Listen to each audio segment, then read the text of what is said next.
तो मेरे प्यारे बच्चों, अब हम देखेंगे क्वेश्चन नंबर 12। क्वेश्चन नंबर 12 हमारा क्या दिया हुआ है? 7 मीटर ऊंचे भवन के शिखर से एक केबल टावर के शिखर का उन्नयन कोण कितना है? 60। माने कोई भवन के शिखर से देख रहा है इसको, केबल टावर के शिखर को। तो चलिए मान के चलते हैं, ये हमारा रहा होगा क्या? भवन, और ये भाई साहब हमारे हो गए केबल टावर। इसको सपोज कर लेते क्या होगा? केबल टावर होगा। चलिए आगे बढ़ते हैं। 7 मीटर ऊंचा भवन है, इस भवन की हमको हाइट भी पता है, कितना है? 7 मीटर।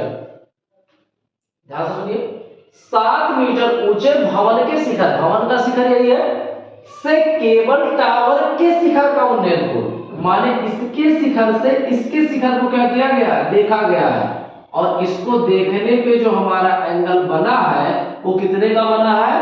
60 का। कंफर्म? आगे, और इसके पाद का अवलंबन कोण, इसके पाद मतलब किसके? केबल टावर के।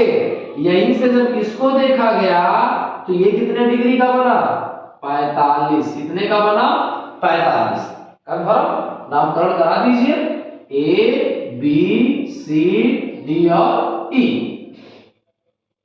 आगे, करंट टावर की ऊंचाई आती है, मान लीजिए हाइट हमसे क्या की गई? टोटल हाइट पूछी गई है। उसके बाद बताए भैया अगर ये 7 है तो ये भी कितना होगा? 7 ही होगा। इसको सपोज कर ले कितना? h, और इसको अगर ये x होगा तो ये भी कितना होगा? x होगा, क्योंकि दोनों एक दूसरे के समांतर है, उतनी ही बड़ी लाइनें हैं। हम लिखेंगे यहाँ पे कि माना ए एक भैया क्या है? ए एक भवन है तथा बीडी क्या है? बीडी एक केबल टावर है। केबल टावर, कोई दिक्कत? टारगेट में हमारे पास क्या है? टोटल बीडी, जो किसी केबल टावर की हमसे क्या पूछी गई है? ऊंचाई। फिर अगर आप ध्यान से देखो तो एक त्रिभुज आपको यहां दिख रहा होगा, एक त्रिभुज आपको यहां दिख रहा होगा। तो पहले हम इसको लेके चलते हैं, लिखेंगे त्रिभुज ए बी ई में, ए बी ई में कितना मिलेगा? 45। तो tan 45, tan थीटा का फार्मूला लंब बटा आधार, लंब है 7, आधार है x, tan 45 की वैल्यू 1, तो 7 बटा x, तिरछा गुणा करा दे तो x से कम x, माने x वाली वैल्यू कितने की आ गई? 7 मीटर। इस वाले त्रिभुज में चले, चलिए तो लिखेंगे त्रिभुज ECD, वहां कौन मिलेगा? 60। तो tan 60 इज इक्वल टू क्या होगा? लंब बटे आधार। लंब हमारे पास है h, आधार हमारे पास है x। tan 60 की वैल्यू कितनी होती है? √3, और यहाँ हमारे पास है h अपॉन x, और x की वैल्यू तो हम जानते हैं ना 7, तो यहाँ क्या लिख देंगे? 7। कैसे आया भैया? समीकरण 1 से। डाउट? तिरछा गुणा करा दीजिए तो h इक्वल टू कितना हो जाएगा? 7√3 मीटर। और हमसे पूछा क्या गया है? केबल टावर की ऊंचाई। अब केबल टावर की अगर ऊंचाई की बात करें तो टोटल कहां से कहां तक था? बी से डी, माने बीसी और प्लस क्या होगा? सीडी। तो ये हमारा हो जाएगा बीसी प्लस सीडी। बीसी तो हमारा 7 था और सीडी वाली वैल्यू हमारी कितनी थी? h, और h का मान कितना आया? 7√3। ध्यान से देखिए, 7 दोनों में कॉमन कर ले, यहां से बचेगा √3 और यहां से बचेगा 1, इतना मीटर। तो ये हमारा क्या हो जाएगा? केबल टावर की ऊंचाई। किसी को कोई तकलीफ, कोई समस्या नहीं है? नोट कीजिए, अगला क्वेश्चन देखते हैं। अगला क्वेश्चन हम लोग देखते हैं। अगला क्वेश्चन हमारा क्या है? 53 नंबर। लिखा क्या गया है? समुद्र तल से 75 मीटर ऊंची लाइट हाउस के शिखर से देखने पर दो जहाजों के अवरोध कोण कितने हैं? 345। यदि लाइट हाउस के एक ही ओर एक जहाज दूसरे जहाज के ठीक पीछे हो तो दोनों जहाजों के बीच की क्या बतानी है हमको? दूरी। चलिए ध्यान से देखते हैं। कहा क्या गया है? 75 मीटर ऊंची हमारे पास कोई एक लाइट हाउस है। चलिए ये हमारा हो गया लाइट हाउस, जिसकी हाइट कितनी दी गई है 75 मीटर। और क्या बोला ध्यान से समझिएगा, 75 मीटर ऊंची लाइट हाउस के शिखर से देखने पर, कहां से, शिखर से, दो जहाजों के ऑनवन कोण, जब ऊपर से नीचे देखा जाता है तो उसको बोला जाता है ऑनवन कोण। कितने कितने हैं 30 और 45। यदि लाइट हाउस के एक ही हो, माने दोनों जो जहाज है एक ही तरफ, चलिए तो एक बार यहां से अगर इसको देखा गया इस पॉइंट को, और एक बार यहीं से मान के चलिए देखा गया इस पॉइंट को, ठीक, तो ऐसे कंडीशन में पहले के द्वारा जो हमारा एंगल बना था ये वाला, क्योंकि ये नजदीक होगा, आप सीधा समझिए जो जितना नजदीक होगा एंगल उतना ही क्या होगा, बड़ा होगा। तो ये वाला हमारा हो जाएगा 45 और ये वाला हमारा हो जाएगा 30। कंफर्म।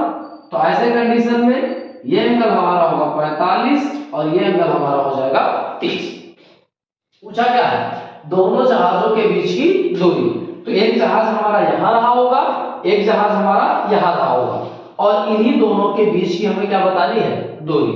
नामकरण कर देते हैं ए बी सी और डी, इसको मान लेते हैं x और इसको मान लेते हैं y, और हमें वैल्यू किसकी बतानी है, इसी y की।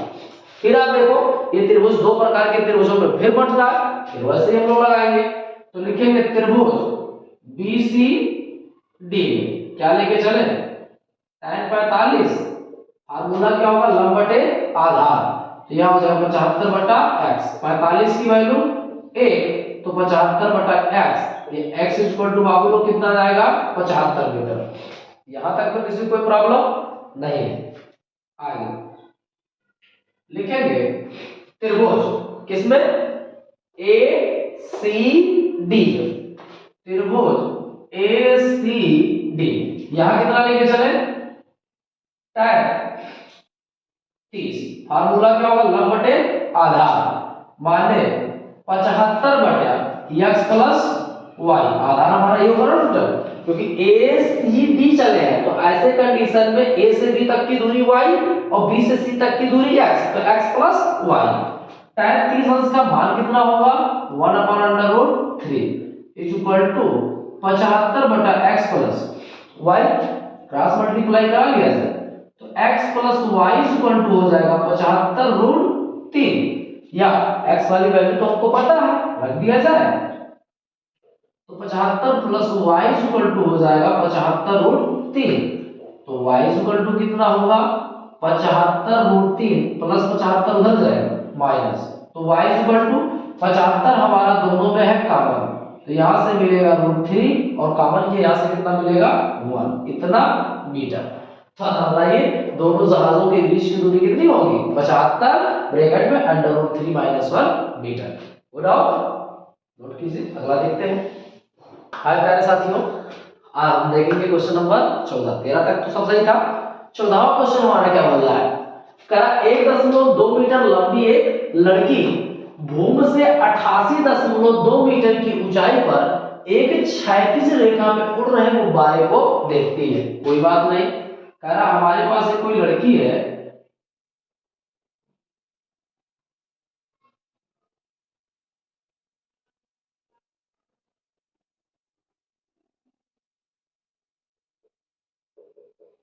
ठीक, कह रहा इसकी हाइट कितनी होगी 1.2 मीटर, लड़की भूमि से 88 मीटर की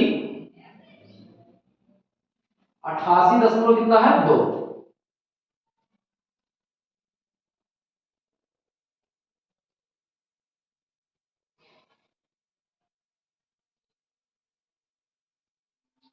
अठासी दशमलव 2 मीटर की ऊंचाई पर एक क्षैतिज रेखा में उड़ रहे गुब्बारे को देखती है। सपोज कीजिए यही हमारा कोई क्या है गुब्बारा है, जिसकी टोटल जमीन से जो लेंथ दी गई कितना दिया गया 88.2। किसी क्षण लड़की की आंख से गुब्बारे का उन्नयन कोण कितना था 60, कुछ समय बाद यह घटकर कितना हो गया 30। इसका मतलब पहले गुब्बारा बाई चांस मान के चलते यहां कहीं होगा, जब लड़की यहां से इसको देखती है तो कितने डिग्री का एंगल बनता है 60, कितने डिग्री का एंगल बनता है 60। अब हवा का झोंका आया होगा और मार दिया हुआ गुब्बारा कहाँ चला हुआ होगा, थोड़ा सा पीछे। अब जब ये लड़की इस गुब्बारे को देखती है तब एंगल कितने का बनता है, 30। कितने का बनता है, 30। A B C D E F G और एच। कुछ समय बाद नेट मोड घटकर कितना हो जाता है, 30। इस अंतराल के दौरान गुब्बारे द्वारा तय की गई दूरी, इस अंतराल में गुब्बारा हमारा कितना दूरी तय किया, ये आप लोगों को क्या कर दीजिए, बता दीजिए।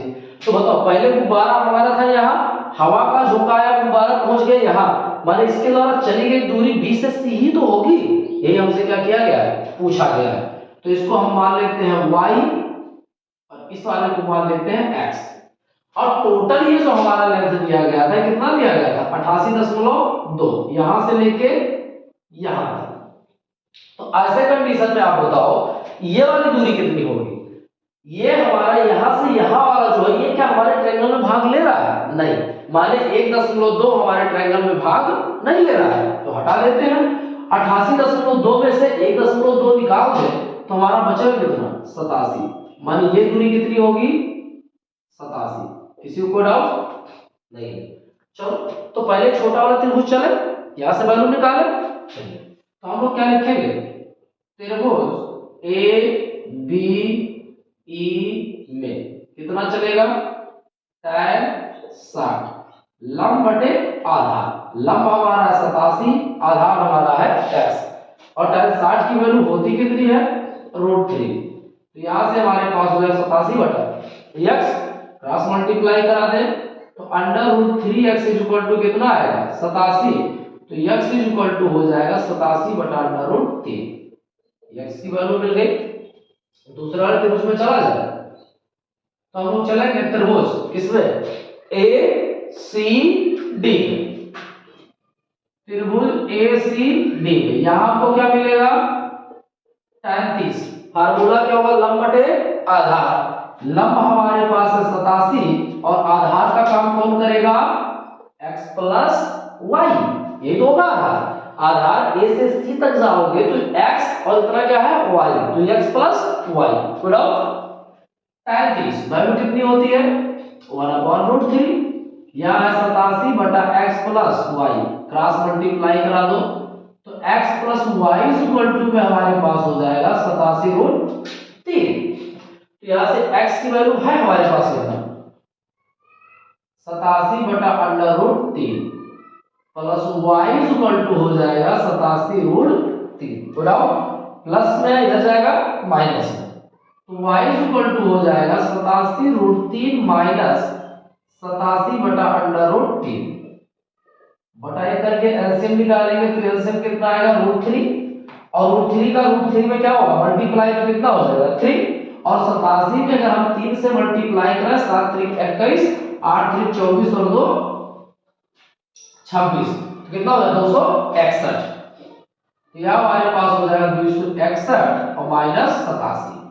तो y इक्वल टू घटाओ, एक उधार लेगा 11, 11 में से 7 गया 4, एक क्या बचा 5, 15, 15 में से 8 गया 7, 174 बटे √3, √3 से नीचे और √3 से ऊपर।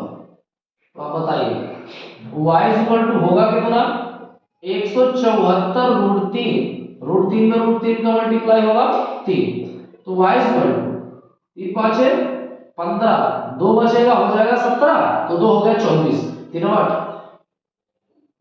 58√3 मीटर। तो बताइए यही तो y ही तो हमको निकालना था, गुब्बारा हमारा y दूरी ही तो चल के गया था, तो क्या लिखेंगे, अतः गुब्बारे द्वारा तय की गई दूरी, अतः गुब्बारे द्वारा तय की गई दूरी बराबर कितना हो जाएगा, 58√3 मीटर। किसी को डाउट, नोट कीजिए, आगे देखते हैं अगला क्वेश्चन। तो दोस्तों हम देखेंगे अब 15वां क्वेश्चन। 15वां क्वेश्चन क्या दिया गया है, एक सीधा राजमार्ग एक मीनार के पार तक जाता है, कोई एक रास्ता है जो एक मीनार तक जाता है। चलिए मान के चलते हैं यहाँ पे हमारा होगा मीनार, और ये हमारा होगा कोई रास्ता। मीनार के शिखर पर खड़ा एक आदमी एक कार को 30 अंश के अवनमन कोण पर देखता है। कह रहे यहीं पे कोई एक आदमी खड़ा होगा जो इसको जब देखता है तो कितने डिग्री का कोण बनाता है? 30 अंश। जो कि मीनार के पार की ओर एक समान चाल से जाता है और 6 सेकंड बाद अवनमन कोण कितने का हो जाता है? 60। माने पहले यहां था तो कितने का बन रहा था? 30। 6 सेकंड में चलते चलते वो यहां पहुंच गया होगा बाई चांस, तो यहां पे अब इसके द्वारा जो कोण बन रहा है वो कितने का बन रहा है? 60 डिग्री। इस बिंदु से मीनार के पार तक पहुंचने में कार द्वारा लिया गया समय। कह रहा है इस बिंदु से मीनार का पात यहां होगा, कह रहे यहां से यहां तक पहुंचने में इस कार द्वारा कितना समय लिया गया होगा, ये आप हमको क्या कर दीजिए, बता दीजिए, कोई बात नहीं। ए बी सी डी इसका हमने कर दिया नामकरण। हमको कुछ दिया गया है? नहीं दिया गया है। ऊंचाई को सपोज कर लेते हैं क्या?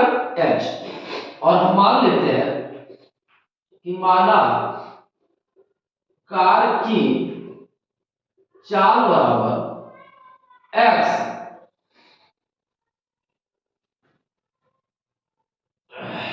किसमें दिया? सेकंड, मीटर प्रति सेकंड। हमने मान लिया तो कार की चाल रही होगी 1 किलोमीटर पर सेकंड रही होगी। तो आप बताओ ए से बी की दूरी, ए से बी की दूरी हमारी क्या होगी? हमने पढ़ा है कि दूरी बराबर होता क्या है? चाल गुणे समय। दूरी बराबर क्या होता है? चाल गुणे समय। चाल तो हमने माना है x, और यहां से यहां तक जाने में कैसे सेकंड लगा था? 6 ना, तो गुणा करा दो 6 से, 6x मीटर। मतलब a से b की जो दूरी होगी कितनी होगी? 6x metre. ऐसे हम निकाल लेते हैं b से c की दूरी। अब b से c तक हमारा चाल फिर करे समान चाल से जाए, चाल तो कुछ बदलेगा नहीं, और b से c तक जाने में कितना टाइम लगा यही तो हमसे पूछ रहा है, तो उसको मान लेते हैं t सेकंड। तो ऐसे कंडीशन में हमारे क्या हो जाएगा? tx। माने यहाँ की जो दूरी होगी हमारी हो जाएगी tx, और यहाँ वाली हो जाएगी 6x। कोई डाउट नहीं? चलिए तो हम बात करते हैं त्रिभुज BCD। इस वाले त्रिभुज में लंब आधार, फिर चलेगा tan, तो लिखेंगे tan 60 अंश बराबर लंब होगा h, आधार हमारे पास क्या होगा? tx। tan 60 की वैल्यू √3, h अपॉन में कितना है? tx। क्रॉस मल्टीप्लाई करा दें तो h इक्वल टू हो जाएगा √3 tx, और ये हमारा क्या हो जाएगा? समीकरण नंबर 1। कोई डाउट? चलिए ऐसे हम बात करते हैं त्रिभुज ACD में। यहां पे हमारे पास क्या मिलेगा? tan 30। लंब का काम कर रहा है h, और आधार का काम ये दोनों योग करके करेंगे, माने 6x प्लस tx। tan 30 की वैल्यू 1/√3, और यहाँ है h upon 6x plus tx। या फिर आप चाहो तो h वाली वैल्यू तो हमको पता है, कितना पता है? √3 tx। क्रॉस मल्टीप्लाई करा लिया सर, तो यहां से अगर हम बात करें 6x का एक में पूरा होगा 6x plus tx is equal to इसका मल्टीप्लाई होगा, तो ये हमारे पास हो जाएगा 3tx। x कॉमन है तो यहां बचेगा 6 प्लस t, और यहां हमारे पास है 3tx। x क्या हो जाएगा? कैंसिल। प्लस t को इधर ले जाए तो 6 इज इक्वल टू हो जाएगा 3t माइनस t, या 6 इज इक्वल टू हो जाएगा 2t, या t इज इक्वल टू कितना होगा? 6 बाई, या t इज इक्वल टू कितना हो जाएगा? 3 सेकंड। तो b से c तक पहुंचने में कार द्वारा जो लिया गया समय होगा कितना होगा? 3 सेकंड। तो इसी के साथ पाठ 9 हम लोगों का होता है समाप्त। आप लोग अच्छे से पढ़ते रहें, तैयारी अपनी करते रहें। जय हिंद, जय भारत।